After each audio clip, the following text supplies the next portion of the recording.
नमस्कार दोस्तों, Saharanpur GS hub में आप सभी का बहुत बहुत स्वागत है। कैसे आप लोग? आशा है आप लोग बहुत अच्छे होंगे। आप लोगों की पढ़ाई भी बहुत अच्छे ढंग से चल रही होगी। तो आज मैं आपके सामने मध्यकालीन भारत में दिल्ली सल्तनत के एक अंतिम पड़ाव पर पहुंच चुके हैं। जैसे कि आपको पता ही है, इससे पिछली क्लास में हमने अभी तक दिल्ली सल्तनत के सभी प्रमुख राजवंशों को पढ़ लिया है। उसके बाद जो इससे पिछली हमारी लेटेस्ट क्लास हुई थी, उसमें मैंने दिल्ली प्रशासन के बारे में बताया था। आप लोगों को मैंने बताया था कि किस प्रकार दिल्ली प्रशासन बटा हुआ है, जिसके आधार थे केंद्रीय प्रशासन, प्रांतीय प्रशासन, ये सब करके हमने पढ़ा था ना। केंद्रीय प्रशासन, प्रांतीय प्रशासन, जिला प्रशासन और परगना प्रशासन, और फिर सबसे लास्ट में 5वें नंबर पे ग्राम प्रशासन, जो प्रशासन की सबसे छोटी इकाई थी। आई होप आपको वहां तक सब कुछ समझ में आया होगा। तो उसी के सीरीज में आज मैं अगला कदम बढ़ाते हुए मैंने आज का टॉपिक बनाया है दिल्ली सल्तनत के प्रमुख अधिकारी। ये जो सारे प्रमुख अधिकारी हैं, केंद्रीय प्रशासन से संबंधित हैं। ठीक है, ये हमारा एक छोटा सा टॉपिक और बचता है प्रशासन व्यवस्था में। इसके बाद हमारा प्रशासन हो जाएगा कंप्लीट।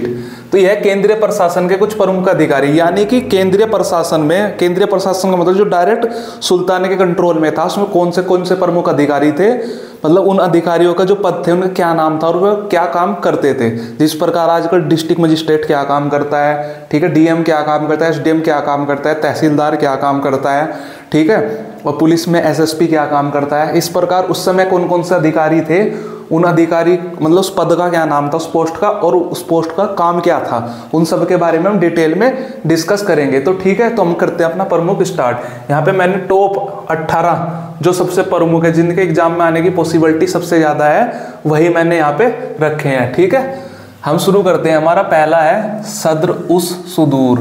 देखो, इनके नाम थोड़े अजीब होते हैं क्योंकि फारसी भाषा के नाम है। अगर हम इन्हें 4 से 5 बार पढ़ेंगे तो ये याद हो जाते हैं। ठीक है, मैं समझता हूँ ये प्रॉब्लम सबके साथ होती है, मेरे साथ भी आई थी कि ऐसा नहीं है कि अगर आपके नाम याद नहीं हो रहे तो आप डिमोटिवेट हो जाओ कि पता नहीं क्यों नहीं हो रहा है। वो सबके साथ होता है, नॉर्मल है, क्योंकि इस भाषा से हम परिचित नहीं है। इसके नाम इसलिए थोड़े हमें डिफिकल्ट लगते हैं। तो पहला नाम है सद्र उस सुदूर, मतलब ये अधिकारी था। इसका क्या काम होता था? धार्मिक मामलों का मुख्य प्रभारी था ये। जैसे मैंने बताया था ना कि उलेमा वर्ग होते थे इस समय। उलेमा, बहुत सारे शासक उलेमा वर्ग से मतलब शासन प्रशासन में क्या लेते थे, सलाह लेते थे। ठीक है, तो यही होता था, वो धार्मिक मामलों का प्रमुख जो सुल्तान को सलाह देता था। एक तो धार्मिक मामलों का प्रमुख है, यही बताएगा कि किस प्रकार से कौन सा त्यौहार कब मनाना है, मतलब मुस्लिमों का या मुस्लिम का धर्म को, मतलब किसी को भी धर्म को लेकर कोई भी क्वेश्चन है, कोई भी संशय होता था तो वो इससे दूर करवाता था, ये सॉल्यूशन देता था। इसके साथ साथ मैंने बताया था ना, इसमें बहुत सारे लोग उलेमाओं से स्वीकृति लेते थे कुछ भी काम करने से पहले। ठीक है, इसका बहुत अच्छा उदाहरण FST रहा है, फिरोज शाह तुगलक। ठीक है, तो ये जो सद्र उस सुदूर था, ये सुल्तान का प्रमुख सलाहकार होता था। ठीक है, मतलब यही सलाह देता था सुल्तान को। क्लियर। नंबर 2 पे है काजी उल कुज्जात। ठीक है, इतना बड़ा नहीं तो याद करना है, बस इसमें मेन फोकस इस पे काजी पे रखना है कि काजी से मिलता मिल जाएगा आपको काजी उल कुज्जात। ठीक है, इसका क्या काम था? ये सुल्तान के बाद सबसे बड़ा न्यायाधीश था। ठीक है, मतलब सुल्तान तो सबसे बड़ा न्यायाधीश होता है जो न्याय करता है। अब हर मामले को तो सुल्तान नहीं करेगा, इतनी बड़ी आपके पास राज्य है, पता नहीं कितने मामले आते हैं, सुल्तान पे कहाँ इतना टाइम होता है। तो सुल्तान के नीचे, सुल्तान के बाद सबसे बड़ा न्यायाधीश ही होता था, मतलब इससे ऊपर सिर्फ सुल्तान ही होता था। जिस प्रकार पावर में सुल्तान के बाद वजीर सबसे बड़े पावर वाला आदमी होता था, इस प्रकार न्यायाधीश में सबसे अधिक बड़ा न्यायाधीश सुल्तान के बाद यही होता था। इसके अधीन अन्य काजी होते थे। ठीक है, मतलब ये सारे काजियों को हेड था। इसके अंदर ही पूरी दिल्ली सल्तनत के अन्य काजी होते थे कि बाकी मामले वो भी देखते थे। जिस तरह आजकल हमारी न्याय व्यवस्था है ना, डिस्ट्रिक्ट कोर्ट के बाद फिर हाई कोर्ट के बाद फिर सुप्रीम कोर्ट तो समझ लो कौन होता था? सुल्तान। सुप्रीम कोर्ट से नीचे हाई कोर्ट कौन होता था? कौन? ये काजी उल कुज्जात। और उसके नीचे की कोर्ट होती थी बाकी और काजी। इसका एक और नाम है काजी ए मुमालिक। काजी ए मुमालिक आ जाए या काजी उल कुज्जात आ जाए, इन दोनों का संबंध एक ही व्यक्ति से है। ठीक है, एक तरह से न्याय व्यवस्था को देखता था। क्लियर। तीसरे नंबर पे आता है वकीले दर। इसमें आप वकील को ये समझ के से न्याय व्यवस्था से जोड़ के मत चल देना। ठीक है, यहाँ पे वकीले दर, इसका काम होता था राजमहल की आवश्यकताओं में देखभाल से संबंधित अधिकारी। राजमहल की आवश्यकताओं देखभाल से संबंधित अधिकारी से संबंध मतलब क्या है कि भाई जो राजमहल है उसमें जिस चीज़ की आवश्यकता पड़ती है, खाने की आवश्यकता, सफाई की व्यवस्था, कपड़ों की, जिसमें जितने भी लोग रह रहे हैं या और भी काम होते हैं 1000 तरह के, उन सब की आवश्यकताओं की देखभाल, उन सब की आवश्यकताओं की पूर्ति करना और राजमहल की देखभाल करना कि सब कुछ राजमहल में ठीक चल रहा है नहीं चल रहा है। इसके लिए भी अलग से एक अधिकारी ही नियुक्त कर रखा था जिसका काम सिर्फ राजमहल की आवश्यकताओं को देखना कि किस चीज़ की जरूरत है रानी को या बच्चों को या और भी जितने भी लोग रह रहे हैं, और उसके अलावा राजमहल की देखभाल करना। ठीक है, फिर नंबर 4 पे आता है मोहतसिब। ठीक है, मोहतसिब ये जो है नागरिक आचार नियंत्रक था। अब आप सोचोगे नागरिक आचार नियंत्रक क्या होता है, मैं इसलिए हूँ यहाँ पे। देखो वैसे तो ये चीज़ें आपको बुक में भी मिल जाएंगी, आप डायरेक्ट कोई भी एक अच्छी बुक उठाओगे पढ़ लोगे। फिर मेरा वीडियो बनाने का पर्पज क्या, मेरा वीडियो बनाने का पर्पज ये है कि ये बस आप बुक में से उठा के रट लोगे, ये सब चीज़ बुक में भी रखी हुई, फिर आप मेरी वीडियो क्यों देखोगे, आप किसी भी टीचर से क्यों पढ़ोगे। एक टीचर का काम क्या होता है, ये सब तो बुक में भी लिखी हुई है कि आपको इजी लैंग्वेज में समझा दे, आपके और बुक के बीच में एक संबंध बनाने का काम ही टीचर का होता है। ठीक है, कि ये जो सारी चीज़ें लिखी है उसे अपनी भाषा में और सरल और आपकी व्यवहारिक भाषा में, जिससे आपके जल्दी याद हो जाए, समझ में आ जाए, वो करना। नहीं तो बुक में भी लिखा हुआ छपा हुआ उसको रट लो। तो देखो मोहतसिब, इसको तो देखो समझ नहीं सकते, तो नाम है। ठीक है, मैंने बताया कि नाम तो फारसी भाषा है कि 2-4 बार पढ़ोगे याद हो जाएगा। यह है मोहतसिब। इसलिए होता था नागरिक आचार नियंत्रक। नागरिक आचार नियंत्रक का मतलब होता था कि दिल्ली सल्तनत का जितना भी एरिया है उसमें जो भी इन्होंने कानून बनाए हैं उन कानून का कोई पालन कर रहा है नहीं या नहीं कर रहा है, वो सारी चीजें ये देखता था। ठीक है, मतलब कि जो कानून बनाए गए हैं उन कानूनों का पालन हो रहा है या नहीं हो रहा है, इसका पूरे राज्य में घूम फिर के यही देखने का काम था कि भाई जो हमने कानून बना रखे हैं वो कानून अच्छे से पालन किए जा रहे हैं नहीं किए जा रहे हैं, लोग उन कानूनों को मान रहे हैं नहीं मान रहे हैं, अगर नहीं मान रहे हो तो उनके लिए दंड निर्धारित करना, ये सारी चीज़ें देखने का ही काम क्या था इसका। ठीक है, कि हमारे कानून के हिसाब से शासन चल रहा है नहीं चल रहा है। फिर 5वां आता है अमीर हाजिब। अमीर हाजिब का क्या काम था, दरबारी शिष्टाचार तथा दरबारी समारोह से संबंधित अधिकारी। दरबारी शिष्टाचार का मतलब जो राजा का दरबार लगता था उसमें शिष्टाचार का पालन हो, मतलब उसमें एक प्रोसीजर होता है ना काम करने का, एक तरीका होता है, उस तरीके से ही काम किया जाए, उसकी देखभाल करना कि भाई वो जो नियम बना रखे कानून बना रखे दरबार में, भाई दरबार के भी तो एक नियम कानून होते हैं। जैसे हमारी संसद है, संसद में कामकाज का तरीका है कि ऐसे नहीं है कि कोई भी घुस जाएगा या कैसे भी होगा, एक तौर तरीका होता है, जो एक तरीका पूरा मैनुअल होता है, उसे फॉलो करवाने का काम किसका होता था, अमीर हाजिब का। ठीक है, तथा दरबारी समारोह संबंधित अधिकारी, यानी कि दरबार में जो समारोह होते थे, समारोह का मतलब कोई दूसरा राजा आया हुआ है, कोई मेहमान आया हुआ है या किसी खुशी का वातावरण है, तो दरबार में ऊंचे ऊंचे लोग होते थे, मंत्री और भी वगैरह लोग सुल्ताने के साथ के जो खास होते थे, वो समारोह है, उन सबका कौन काम काज देखता था, वो देखता था अमीर हाजिब। क्लियर। इसके बाद दीवान बरीद। देखो अगर मैं अपनी तरफ से 100% दे रहा हूँ आपको क्लियर कराने का, फिर भी अगर आपके समझ में ना आए तो कमेंट बॉक्स ओपन है, आप उसमें अपनी कमेंट लिखना कि कौन से वाला आपको समझ में नहीं आया, तो ठीक है मैं उसको और फिर अच्छे से क्लियर कर दूंगा। क्लियर। दीवान बरीद, ये दीवान बरीद तो मैंने आपको इतनी बार बता रखा है, वैसे भी याद हो गया होगा। यह है गुप्तचर विभाग। मतलब गुप्तचर विभाग तो आपको पता ही, जासूसी विभाग जो अंदर की खोज लेकर, मतलब अंदर की गुप्त बातें लेकर के आता था कि क्या चल रहा है क्या नहीं चल रहा है। ठीक है, इंटेलिजेंस। ठीक है, जैसे आजकल रो है हमारे पास। ठीक है, आपको पता है किसी भी शासन प्रशासन की मजबूत नींव गुप्तचर विभाग होता है, गुप्तचर विभाग पर डिपेंड होता है। ठीक है। 7वां है मुनियान। ठीक है, मुनियान का काम था सूचनाओं को एक स्थान से दूसरे स्थान पर भेजना। जैसे आजकल आपके पास व्हाट्सएप है, टेलीग्राम है, इंस्टाग्राम है, ठीक है, और जीमेल है, इस तरह के आजकल बहुत सारी व्यवस्थाएं कि आपको किसी को मैसेज भेजना है फटाक से चला जाएगा। उस टाइम पे ये सब चीज़ें नहीं थी। अगर आपको कोई सूचना भेजनी है एक स्थान से दूसरे स्थान पर, राजाओं को कोई गुप्त सूचना है, वो एक अधिकारी होता था मुनियान। इसके अंडर में और भी बहुत से लोग काम करते थे, उस विभाग का प्रमुख होता था मुनियान। वही ये काम करता था कि सूचनाओं को, मैसेज को एक स्थान से दूसरे स्थान पर भेजना। जैसे पहले चिट्ठी का मतलब लेटर वगैरह लिख के भेजते थे ना, वो काम इसका था। ठीक है। 8वां था अमीर मजलिस। अमीर मजलिस का काम था शाही भोज, दावत व उत्सवों का प्रबंध करना। शाही भोज का मतलब, मान लो शाही भोज का मतलब आपको पता ही, रॉयल फैमिली होती थी इनकी सुल्तान की, उनके आपस के भोज या बड़े बड़े अधिकारियों के साथ उठना बैठना, उनमें दावत भोज या उत्सव या किसी दूसरे राज्य का या दूसरे देश का कोई राजा या राजा से संबंधित अधिकारी आया है, उनका खूब आव भगत करना, उन सब का काम कौन करता था, अमीर मजलिस। ठीक है। 90वें नंबर पे आता है खजीन। खजीन से समझ में आ रहा होगा खजाना, इसको ऐसे याद कर लेना है, खजीन यानी कि खजाना।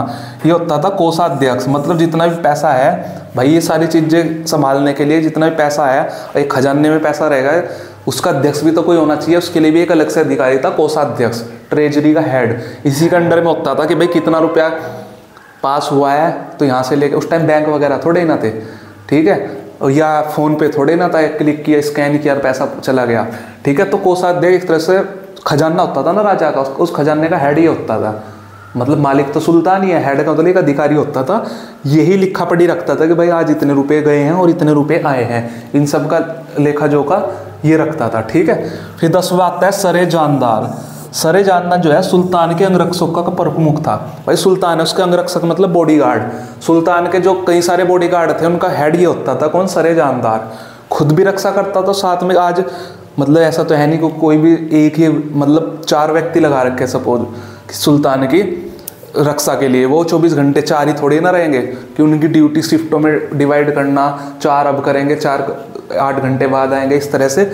इन सब का प्रमुख कौन होता था, सरे जानदार होता था अंगरक्षक प्रमुख, कि कौन अंगरक्षक बनेगा, कौन अंगरक्षक नहीं बनेगा, किसकी छुट्टी की जाएगी, वो सारी चीज कौन देखता था, सरे जानदार, ठीक है। फिर 11वें नंबर पे आता था मजमुआदार। मजमुआदार जो था वो आय व्यय का हिसाब रखने वाला अधिकारी था। आय व्यय का मतलब कि कितना हमें पैसा आया है टैक्स के थ्रू, टैक्स के द्वारा कितना पैसा सल्तनत में आया है और खर्चा कितना हुआ है उसमें से। भाई खर्चा भी तो होगा, सैलरी दोगे, सैनिकों को सैलरी दोगे, ठीक है, सारे बाकी और भी प्रबंध योजना वगैरह बनती है, उसमें आया कितना और खर्च कितना हुआ, उस सब का कौन देखता था, लेखा जोखा मजमुआदार देखता था, ठीक है। आई होप ये समझ में आया होगा आपको। फिर 12वें पे आरिजे मुबालिक, ये होता था सैन्य विभाग का प्रधान।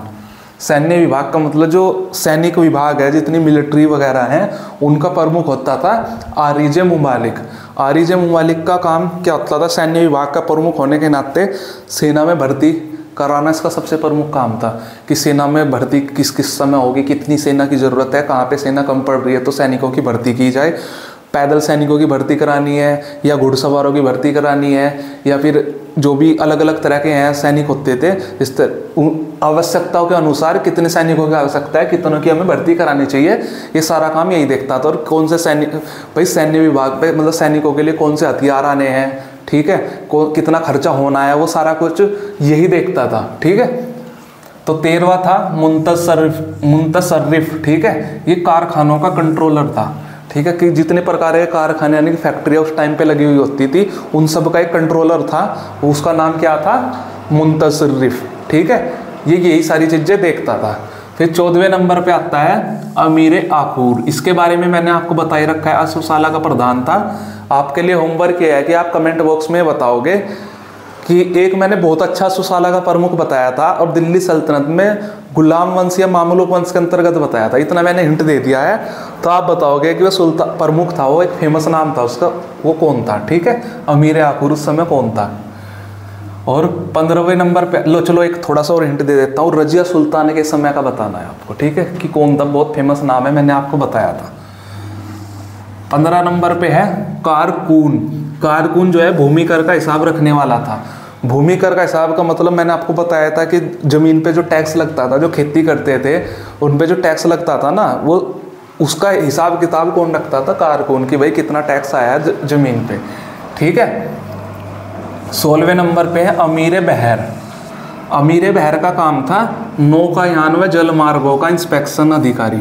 मतलब नौका मतलब वही नौकायान मतलब जो नाव वगैरह चलती हैं, जल मार्ग है, कहाँ कहाँ को नाव चलेगी, उन मार्गों का इंस्पेक्शन करता था, देखता था कि भाई ये मार्ग सुरक्षित हैं या नहीं है, या कहीं पे कोई प्रॉब्लम तो नहीं है, यहाँ पे हम आराम से ये नाव वगैरह को चला पाएंगे या नहीं पाएंगे, ठीक है। 17वां है अमीर तुज्जुक। अमीर तुज्जुक का काम था उत्सवों का आयोजन अधिकारी। मतलब पूरी सल्तनत में उत्सव, जैसे त्यौहार वगैरह पे उत्सव होते हैं, उत्सवों को मनाने का काम कौन करता था, अमीर तुज्जुक। नंबर 18 पे है इम्पोर्टेंट और लास्ट कोतवाल। कोतवाल आप समझते ही हो, शहरों में शांति व्यवस्था के लिए उत्तरदायी था। मतलब पुलिस अधिकारी होता था, शहरों में किस प्रकार की शांति व्यवस्था रहेगी, ये सब देखने का काम किसका था, ये सब देखने का काम कोतवाल का था, ठीक है। आई होप ये 18 मैंने बताए आपको, एक केंद्रीय प्रशासन में प्रमुख अधिकारी हैं, ये आपको अच्छे से समझ में आ गए होंगे। फिर भी अगर आपको कुछ समझ में ना आया हो तो आप कमेंट बॉक्स में बताना, क्योंकि मैंने अपनी तरफ से ट्राई किया है आपको अच्छे से कि क्लियर हो, आपको अच्छे से बताने का। इसके अलावा मैं आपको एक चीज़ और बताता हूँ, इनको याद करने का तरीका, आपको एक साथ बैठ के 18 के 18 याद नहीं करने हैं, क्योंकि ऐसे आपके कभी याद नहीं होंगे। आप क्या करना कि शुरू के 3 पकड़ लेना, ठीक है, पहले 3 पकड़ लेना, जैसे सदर सुदूर काजी कुज्जात वकील इधर, इनको पढ़ लेना। जब ये अच्छे से याद हो जाएंगे फिर अगले 3 पकड़ लेना, ऐसे ग्रुप बना लो इनके, फिर अगले 3 पकड़ लेना, फिर अगले 3, फिर अगले 3, ऐसे करके आपके धीरे धीरे धीरे धीरे सारे याद हो जाएंगे। क्योंकि अगर आप एक साथ सारे याद करने चलोगे तो वो पॉसिबल नहीं है, आप भूल जाओगे, किसी का किसी में मिक्स कर दोगे और फिर फ्रस्ट्रेटेड हो जाओगे। इसलिए 3-3 का ग्रुप बना के इनको पढ़ो। जैसे 3 बिल्कुल रट जाएंगे, मतलब बिल्कुल दिमाग में फिक्स हो जाएगा, फिर अगले 3 पकड़ना, फिर जब वो पूरे फिक्स हो जाएंगे माइंड में, फिर उसके बाद अगले 3 पकड़ना। इस तरह से आराम से आपके ये याद हो जाएंगे, कोई इतनी बड़ी बात नहीं है इन्हें याद करना, ठीक है। तो यहाँ पे हमारा ये प्रमुख सैन्य अधिकारी कह रहा हूँ, सॉरी, प्रमुख अधिकारी हो गए हैं केंद्रीय प्रशासन के, ठीक है। यहाँ तक ही इतने हमारे इंपॉर्टेंट है ये अधिकारी।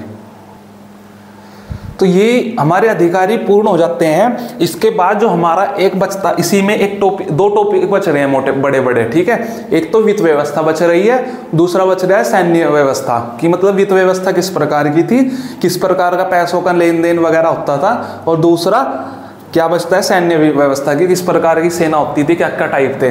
तो अगर हम वित्त व्यवस्था की बात करें, वित्त व्यवस्था में देख लेते हैं हम क्या क्या पढ़ेंगे, ठीक है, कि थोड़ा सा एक सिलेबस का इंट्रोडक्शन हो जाए। वित्त व्यवस्था में हम सबसे पहले तो पढ़ेंगे कितने प्रकार के कर थे। पहला टॉपिक जो होगा हमारा करों के प्रकार, यानी कि टाइप्स ऑफ टैक्स। भाई कितने प्रकार के कर लगते थे, ठीक है, कि हमारे उस समय में कौन कौन से कर थे। दूसरा आएगा भूमि के प्रकार, अलग अलग टाइप की भूमि भी होती है, कुछ किसानों की भूमि होती थी, कुछ अलग प्रकार के लोगों की होती थी, भूमि के प्रकार पढ़ेंगे, वो सारी चीज़ें डिटेल में हम पढ़ेंगे। तीसरा था, आपको एक चीज़ बता रहा हूँ, बस यहीं से थोड़ा सा इंट्रोडक्शन हो जाएगा ताकि आपको इसकी जो राजस्व व्यवस्था है, वित्त व्यवस्था है, समझने में आसानी हो। उस समय जो राज्य की आमदनी होती है ना, आय होती है, इनकम का सबसे बड़ा स्रोत ही क्या था, खेती था, कि खेती से ही सबसे ज़्यादा इनकम मिलती थी। तो खेती पे जो इनकम है वो किस प्रकार से ली जाती थी, ठीक है, वो तो टैक्स में हम देख ही लेंगे करके कि किस आधार पे ली जाती थी। हर सुल्तान अलग अलग विधि से क्या था, टैक्स वसूलता था खेती पे, कि अपने अपने हिसाब से, किसी ने अलग तरीका अपना रखा था, कोई अगला सुल्तान है वो अलग तरीके से अपनाता था। तो उसे हम बोल लेंगे खेती से जो मिलता है जो टैक्स है ना, उसे भू राजस्व कहते हैं, ठीक है। भू राजस्व पैमाने या इसे मापने के तरीके, ठीक है। भू राजस्व के पैमाने क्या थे कि अलग अलग सुल्तानों अलग अलग तरीके से काम किया है इसमें। किसी ने बटाई पद्धति लगाई है तो किसी ने मसाद पत्ती अगर आपके याद हो अलाउद्दीन खिलजी के टाइम में मैंने बताई थी कि जब हम इसका दिल्ली सल्तनत का कंप्लीट कर लेंगे उसके बाद अलग से बताया जाएगा, तो अलग से अब बताया जाएगा इससे अगली क्लास में वित्त व्यवस्था के समय में, ठीक है। भू राजस्व के पैमाने या प्रचलित तरीके कि किस प्रकार से भू राजस्व वसूला जाता था, कि अलग अलग सुल्तानों ने अलग अलग तरीके से वसूला है। तो हम देखेंगे कि जो एक तो उनके तरीके क्या थे और कितना कितना % वसूला जाता था, सब कुछ डिटेल में, ठीक है। चौथा इसमें इंपॉर्टेंट हम देखेंगे मुद्रा व्यवस्था, यानी कि उस समय किस प्रकार के सिक्के चलते थे। वैसे तो मैंने हर सुल्तान के साथ साथ आपको सिक्के बताता ही चला हूँ, यहाँ पे भी हम एक बार सारे सुल्तान और उनके प्रमुख सिक्कों के बारे में देख लेंगे। मुद्रा व्यवस्था, इसके बाद 5वां मैं लिखूंगा, इसमें कुछ वित्त व्यवस्था से संबंधित कुछ शब्दावलियाँ हैं, उनके बारे में चर्चा करेंगे। वित्त संबंधित शब्दावलियाँ, कुछ मतलब इस तरह की शब्दावली थी, मतलब भाषा का प्रयोग करते थे वो, जो नॉर्मल भाषा से अलग है, तो उसका अर्थ क्या होता था उसके बारे में पढ़ेंगे। तो हमें ये 5 टॉपिक में अगली क्लास हमारी इन्हीं से संबंधित होगी, वित्त और राजस्व व्यवस्था से। इसी पे हम चर्चा करेंगे बहुत अच्छे से। ये पहले आपको इसलिए मैंने बता दिए ताकि आपको समझने में ईजिली हो जाएगा, एक माइंड पे ना एक माइंड मैप बन जाएगा कि हमें इससे अगली क्लास में क्या क्या पढ़ना है। तो इन्हीं 5 पॉइंट के थ्रू हम लेकर चलेंगे। थोड़ी सी वीडियो लंबी होगी कल की, क्योंकि हमें पूरा करना है इसी में कंप्लीट बहुत अच्छे से समझाते हुए मैं करूँगा। फिर भी अगर आपको कुछ समझ में नहीं आएगा तो कमेंट बॉक्स से, जैसे कि मैंने इन 18 के 18 में से कोई भी आपके अगर समझ में नहीं आया तो आप सिर्फ नाम लिख देना है कि ये वाला समझ में नहीं आया, ठीक है। या नाम भी नहीं लिख पाए अगर इतना बड़ा तो आप नंबर लिख देना कि ये वाला अधिकारी समझ में नहीं आया, तो मैं या तो कमेंट बॉक्स में या फिर वीडियो बना के आपको समझा दूंगा किसी प्रकार से, ठीक है। तो आई होप आज की क्लास आपको मेरी अच्छी लगी होगी। अगर आपको मेरी ये क्लास अच्छी लगी है तो क्लास को लाइक करो और अपने दोस्तों में शेयर करो और अच्छे से पढ़ाई करो। तो मिलते हैं नेक्स्ट क्लास में, तब तक के लिए अपना बहुत अच्छे से ध्यान रखिए, ठीक है। Take care, thank you.